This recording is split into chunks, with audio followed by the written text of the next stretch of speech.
ভারতের রাজ্য তামিলনাড়ুতে নতুন রাজনৈতিক পালাবদল এসেছে। থালাপতি বিজয় এক একজন নায়ক থেকে তামিলনাড়ুর রাজা বা মুখ্যমন্ত্রী নির্বাচিত হয়েছেন। আমরা রাজা এমনি মেটাফরিক্যালি লিখেছি, কিন্তু তিনি আসলে মুখ্যমন্ত্রী নির্বাচিত হয়েছেন। তাহলে প্রশ্ন যে কিভাবে থালাপতি বিজয় একজন নায়ক থেকেই একজন রাজনৈতিক নেতা হয়ে উঠলেন? থালাপতি বিজয় ১৬০টি সিট অর্জন করেছেন তামিলনাড়ুতে। থালাপতি দলটির নাম হচ্ছে টিভিকে।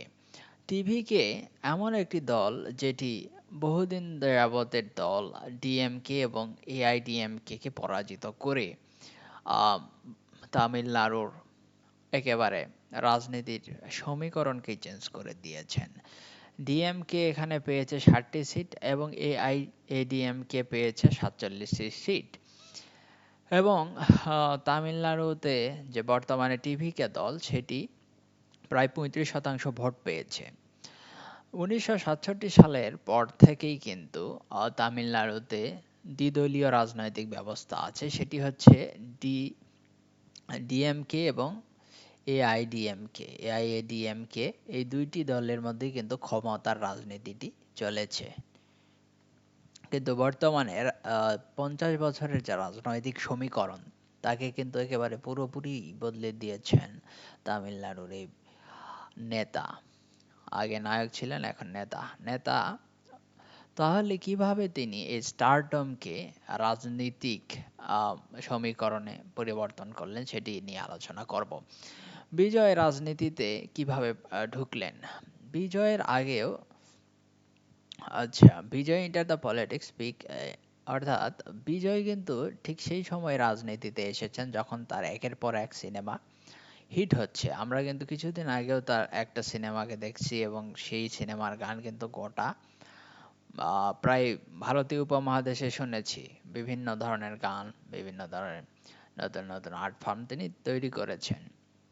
এবং লাস্ট সিনেমা থেকেও কিন্তু ৪৫০ কোটি টাকার মতো এবং আরেকটিতে ৬০০ কোটি টাকার মতো উপার্জন করেছেন। অর্থাৎ তিনি এখন কোনো পতনশীল নায়ক নয়। অর্থাৎ অনেক নায়ক আছে যে ক্যারিয়ারের একেবারে লাস্ট দিকে রাজনীতিতে যোগ দেন, যেভাবে রজনীকান্ত কিন্তু রাজনীতিতে এসেছিলেন।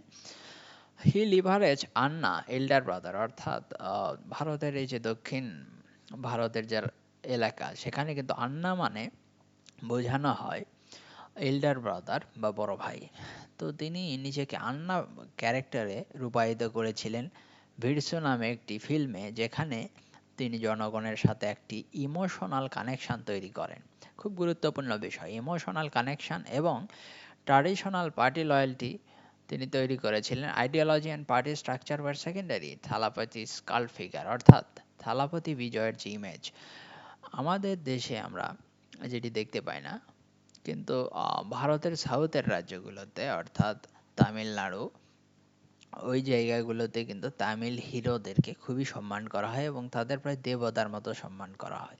আমরা জানি যে শাহরুখ খান, সালমান খান নর্থের নায়ক, অর্থাৎ বলিউডের নায়ক, তাদেরকেও সম্মান করা হয়।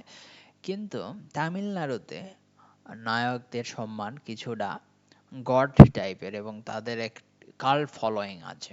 অর্থাৎ আম, আল্লু অর্জুনের সিনেমা আপনারা দেখেছেন, তাদের সিনেমাও ভালো হয় এবং তাদের নায়কদেরকে খুবই তারা সম্মান করে থাকে এবং তাদের জীবনের একটা অংশকেই সিনেমার মধ্যে দিয়ে তারা ফুটিয়ে তোলে। তাহলে আমরা হয়তো ভাববো যে হুট করে একজন নায়ক থালাপতি বিজয় টিভিকে দল বানালেন এবং ক্ষমতায় আসলেন, কিন্তু সেটি কিন্তু হয়নি। এই যে থালাপতি বিজয়ের বিজয় সেটির রচনা শুরু হয় ২০ বছর আগে। ২০ বছর আগে তিনি সুকৌশলে তার একটি ফ্যান ক্লাব গড়ে তোলেন। ফ্যান ক্লাব, কেউ ভাবেনি যে এই ফ্যান ক্লাব পরবর্তী রাজনৈতিক সমীকরণ ঘুরিয়ে দিবে। তেলাবাদী বিজয় টিভিএমআই নামক একটি ফ্যান ক্লাব গড়ে তোলেন এবং তামিলনাড়ুর প্রায় প্রত্যেকটি বড় শহরে এবং ছোট শহরেও এই টিভিএমআই গ্রাসরুট লেভেল পর্যন্ত ছড়িয়ে দেওয়া হয়, কারণ তার প্রচুর ভক্ত সমর্থক ছিল। তারপরে এখান তাদেরকে বিভিন্ন সামাজিক কাজে লাগানো হয়, অর্থাৎ ভক্তদেরকে তিনি বিভিন্ন সামাজিক কাজে লাগান, যেমন ব্লাড কালেকশন, তারপরে মেডিকেল ক্যাম্পস। এছাড়াও তিনি গরিব দুঃখীদেরকে সাহায্য করেছেন এবং অনেকে আত্মহত্যা করা লোকজনের পাশে তিনি দাঁড়িয়েছিলেন যারা এরপরে তারা বিভিন্ন ধরনের পলিটিক্যাল মেশিনারিজ, বিভিন্ন আদান-প্রদান এইসব ক্ষেত্রেও এই ফ্যানরা কিন্তু খুব ভালো ভূমিকা রেখেছেন। তাহলে যদি বলা হয় যে থালাপতি বিজয়ের মূল কারণগুলো কি? তাহলে ৫ টি কারণকে চিহ্নিত করা হয় যে স্টারডম। তার স্টারডম কিন্তু একেবারে গড লেভেলের। ওই এলাকার মানুষ কিন্তু তাকে দেবতা তুল্যই ভাবে। অর্থাৎ সাউথ ইন্ডিয়াতে। Vijay was the party, the campaign and the issue. তিনি পার্সোনাল ব্র্যান্ড তৈরি করেছেন। বিশ্বের বড়, বড় ব্যবসায়ীরাও কিন্তু ঠিক একইভাবে পার্সোনাল ব্র্যান্ড তৈরি করেন। থালাপতি বিজয় ঠিক তাই করেছেন। পার্সোনাল ব্র্যান্ডকে প্রায় ২০ বছর ধরে উপরে তুলেছেন। ইয়র্থ ফোর্স এবং তার যে ফ্যান ক্লাব ছিল অধিকাংশই ছিল তরুণ ফ্যান ক্লাব। জেন জি এবং মিলেনিয়ালদের নিয়েই কিন্তু তার এই ফ্যান ক্লাবটা গড়ে উঠেছিল। এবং সেকেন্ড টাইম ভোটার্স হু প্রায়োরিটাইজ হোপ ওভার লেগেসি। অনেক ভোটার ছিল যারা কিনা নতুন একটা আশা তার মধ্যে দেখেছিল। এই দ্বিদলীয় ব্যবস্থা যেটি তামিলনাড়ুতে ছিল তার ওপর তাদের আস্থা এবং বিশ্বাস কিন্তু অনেকটাই সরে গিয়েছিল। সিভিক ওয়ার্ক এবং তিনি বিভিন্ন সামাজিক কাজ করেছিলেন এবং ইমোশনালি জনগণকে অনেকটাই কিন্তু অ্যাট্রাক্ট করেছেন। রাজনীতিতে কিন্তু ইমোশনও খুব গুরুত্বপূর্ণ ব্যাপার। বিভিন্ন ডেভেলপিং কান্ট্রিতে এমনকি উন্নত দেশগুলোতেও মানুষ কিন্তু রাজনীতির সাথে ইমোশন ব্যাপারটাকে গুলিয়ে ফেলে। The new master. বিজয়ের যে টিভিকের স্ট্র্যাটেজি সেটা ছিল অনবদ্য। তাহলে কি সেই পরিকল্পনা ছিল? বিজয় ৩ জন ব্যক্তির আদর্শকে খুব বেশি গুরুত্ব দিয়েছেন, যদিও তিনি ৬ জনের কথা বলেছেন। পেরিয়ার, আম্বেদকর এবং কামারাজা। কামারাজারা। যাই হোক, এর নামটি উচ্চারণ করতে আমার সমস্যা হচ্ছে। দ্য পার্টিস আইডিওলজিক্যাল লিডার এই ৩ জন। পেরিয়ারের যে আদর্শ সেটি কিন্তু মানে সাউথ ইন্ডিয়াতে খুব গুরুত্বপূর্ণ। পেরিয়ার ছিলেন একজন মারাত্মক সমাজ সংস্কারক এবং আমাদের যে বাংলাতে ছিলেন মহান কিছু নেতা যেমন মাওলানা আব্দুল কালাম ভাসানী, এরপরে শেরে বাংলায় কে ফজলুল হক।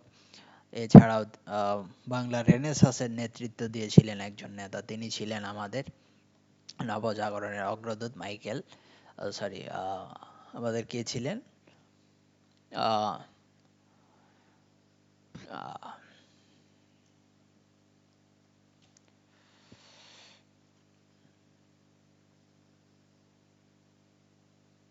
রাজা রামমোহন রায়। তো রাজা রামমোহন রায়ের মতো পেরিয়ারও কিন্তু একজন সমাজ সংস্কারক ছিলেন এবং অনেক কাজ তিনি করেছেন এবং হিন্দু ধর্মের সংস্কারেও তিনি বেশ গুরুত্বপূর্ণ ভূমিকা পালন করেন। তো তাদের জীবন নিয়েই একটু আলোচনা কিছুটা করা হবে।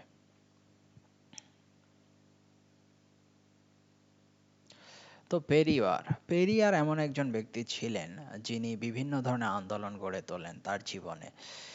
সেলফ রেসপেক্ট মুভমেন্ট নামে একটি আন্দোলন তিনি গড়ে তোলেন। এরপরে অস্পৃশ্যতা নিয়ে ভারতে অনেক কাহিনী ছিল। আপনারা জানেন যে গান্ধীজি সাথেও তিনি রাজনীতি করেছেন। অর্থাৎ পেরিয়ার প্রথমে কংগ্রেসের সাথে যুক্ত ছিলেন, তারপরে ধীরে ধীরে যখন দেখতে পান যে কাস্ট সিস্টেম নিয়ে তেমন কোনো কাজ হচ্ছে না, তখন পেরিয়ার কিন্তু গান্ধীজির সাথ ছেড়ে নিজেরই একটি রাজনৈতিক আদর্শ বাস্তবায়নে তিনি কাজ করা শুরু করেন। রিলিজিয়াস সুপারস্টিশনের বিরুদ্ধে তিনি সর্বদা ছিলেন। পেরিয়ার ছিলেন একজন স্বঘোষিত নাস্তিক এবং তিনি নাস্তিকতায় বিশ্বাস করতেন।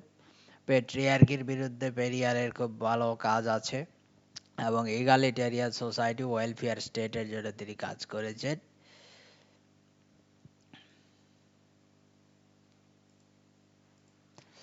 পেরিয়ারের যে আইডেন্টিটি, পেরিয়ারের রাজনীতি একটি নতুন আইডেন্টিটির কথা বলতো।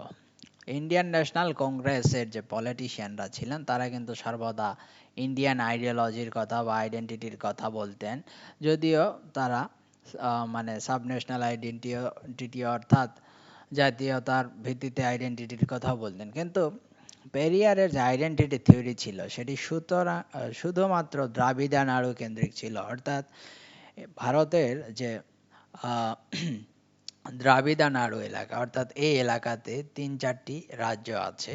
একটি হচ্ছে তামিলনাড়ু, অন্ধ্রপ্রদেশ এবং আরেকটি হচ্ছে মানে তেলেগু ভাষাভাষী লোকজনদের যেই এরিয়া, সেই এলাকাতে তিনি শুধুমাত্র দ্রাবিড় আর নাড়ু কালচারের কথা বলেছেন, অর্থাৎ দ্রাবিড় ভাষা বলা যে সাউথ ইন্ডিয়ান স্টেট আছে তাদের যে স্বতন্ত্র কালচার, তার কথাই তিনি বলেছেন। এবং তিনি ব্রাহ্মণিক্যাল সুপ্রিমেসি বা ডমিনেশন, এই যে আরিয়ান থিওরি, তিনি সেটিকে সমর্থন করেন। অর্থাৎ আমরা জানি এটা ইন্ডিয়া, তো ইন্ডিয়ার এই পশ্চিম দিক থেকে কিছু আর্য ট্রাইবরা কিন্তু ভারতের উপর হামলা করে এবং এই এলাকার লোকজনকে ইনস্লেভ করে ফেলে। করার পরে তারা আম, এই এলাকাকে চার ভাগে ভাগ করে। একটা হচ্ছে ব্রাহ্মণ শূদ্র, ব্রাহ্মণ, ক্ষত্রিয়, বৈশ্য, শূদ্র, এবং এর নিচে থাকে দলিত। তো তিনি এই নিচের শ্রেণীর লোকজনদের ভাষা বলতে থাকেন, অর্থাৎ তিনি বলতে থাকেন যে আমাদের আইডেন্টিটি দ্রাবিডিয়ান, আর আমরা এই যে ব্রাহ্মণিক্যাল সুপ্রিমেসি, যেটাকে এই আর্য আক্রমণকারীরা নিয়ে এসেছিল, সেটা আমি মানি না। এটি নিয়ে তার জীবনে অনেক আন্দোলন আছে। আমরা জানি যে মন্দিরে তিনি একবার গিয়েছিলেন, সেখানে তার সাথে কিছু কাহিনী হয়েছিল। তো অনেক ব্যাপার স্যাপার আছে। তো এই টিভিকে পার্টি, অর্থাৎ দ্রাবিড় এলাকাগুলোতে, অর্থাৎ তামিলনাড়ুর এলাকাগুলোতে কখনোই উগ্র হিন্দুত্ববাদ বা অন্য কোনো রাজনীতি তেমন হতে পারেনি। পেরিয়ারের যে দ্রাবিড়া নাড়ুর চিন্তা ভাবনা এবং পেরিয়ারের যে দ্রাবিড় আইডেন্টিটির কথা, সেটা কিন্তু ডিএমকে দলটাও বলে। এআইএডিএমকে দলও কিন্তু এই দ্রাবিড় আইডেন্টিটির কথা বলে, এবং টিভিকে এবং বিজেপি অন্যদিকে ভারতীয় আইডেন্টিটির কথা বলা একটা দল, এবং কংগ্রেসের চেয়ে তারা বেশি এই দিকে ফোকাস করে। তো পেরিয়ারের যে আইডিওলজি ছিল তার মধ্যে রেশনালিজম, অর্থাৎ এমন চিন্তা যেটা বিবেক বর্জিত চিন্তা হবে না। অর্থাৎ আমরা অনেক ধরনের কুসংস্কার মানুষের মধ্যে দেখি যেটা বিবেকবান মানুষ করে না। তো ভারতে এই ধরনের অনেক কুসংস্কার, অস্পৃশ্যতা ছিল, তার বিরুদ্ধে তিনি আন্দোলন করেছেন। এবং জনগণের সেলফ রেসপেক্ট, অর্থাৎ জনগণের যে আত্মসম্মান, সেটি নিয়ে 1925 সালে তিনি একটা আন্দোলন করেন। এবং নন ব্রাহ্মণ, অর্থাৎ যারা ব্রাহ্মণ না, তাদের যে আইডিওলজি বা তাদের যে ব্যাপার স্যাপার, সেই ক্ষেত্রে তিনি বেশ ভালো ভূমিকা রাখেন। যে নন ব্রাহ্মণিক্যাল মানুষের যে সেলফ রেসপেক্ট বা আত্মমর্যাদা, তার কথা তিনি বলেন। এবং তিনি একটা মার্চও করেছিলেন, যে একটা মসজিদে মন্দিরে, যেখানে মানে নিচু জাতের লোকের প্রবেশাধিকার ছিল না, সেখানে তিনি প্রায় 5,000 নিচু জাতের লোকজনকে নিয়ে ঢুকে পড়েন। এছাড়াও অনেক কাজ তিনি করেছেন।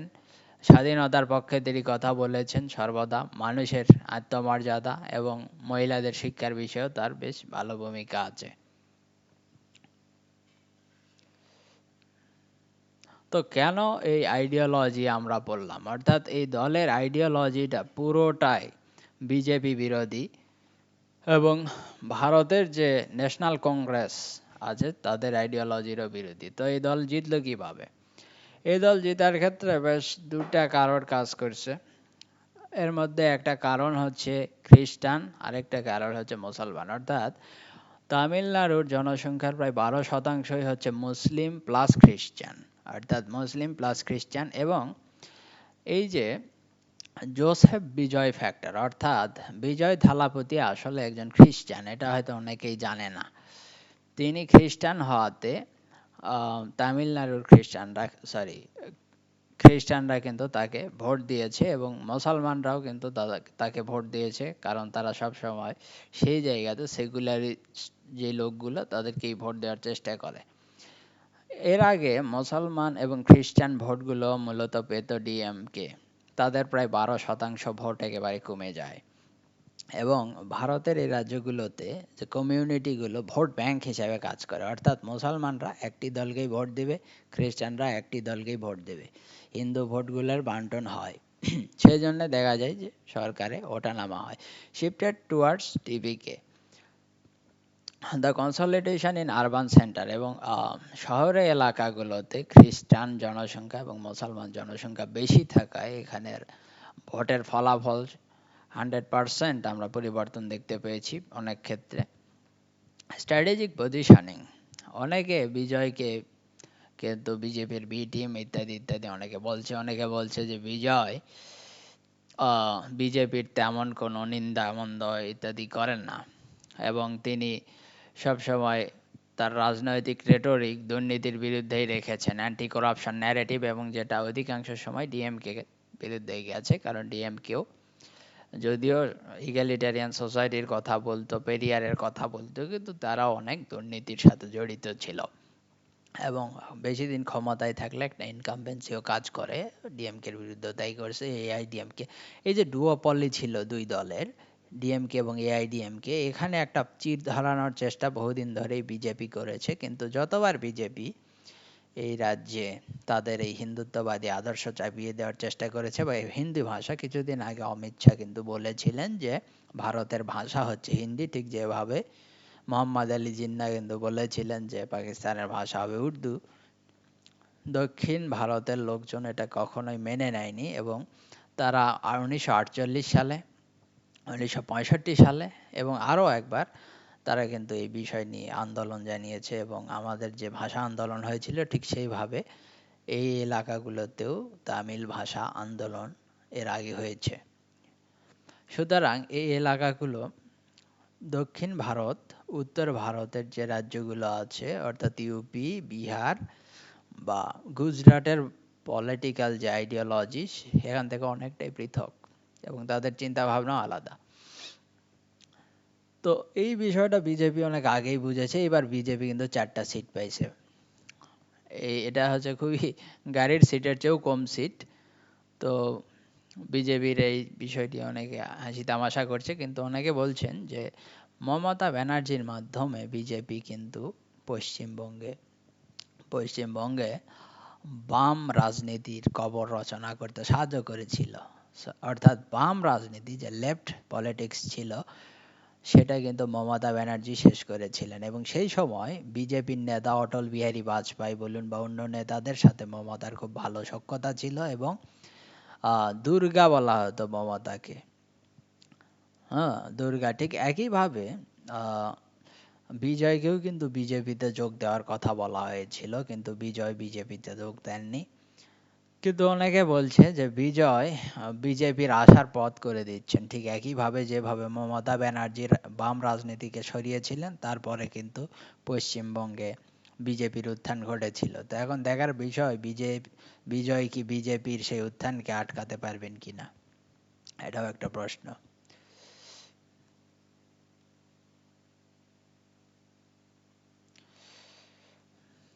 আর পশ্চিমবঙ্গের রাজনীতির কিছু কিছু বিষয় যেটা ছিল singular local face, Mamata Banerjee,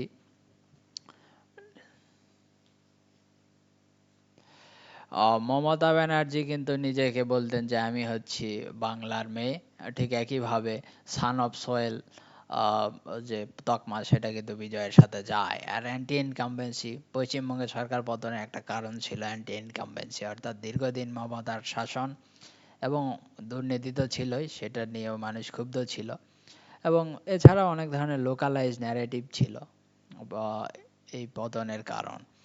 যদিও অর্থনীতি ভালো করছিল, তামিলনাড়ুর অর্থনীতি ইন্ডিয়ার অন্যতম একটি সেরা অর্থনীতি, তাদের স্বাস্থ্য ব্যবস্থা এবং সোশ্যাল ওয়েলফেয়ার খুব ভালো ছিল, কিন্তু তাও কিন্তু বাম রাজনীতির কিন্তু এখানে আমরা সেটব্যাক দেখতে পাচ্ছি। এখানে যদি দেখা হয় যে ডিএমকে, আচ্ছা, ডিভিকে, এই দলটি 160টি সিট পেয়েছে, 160টি।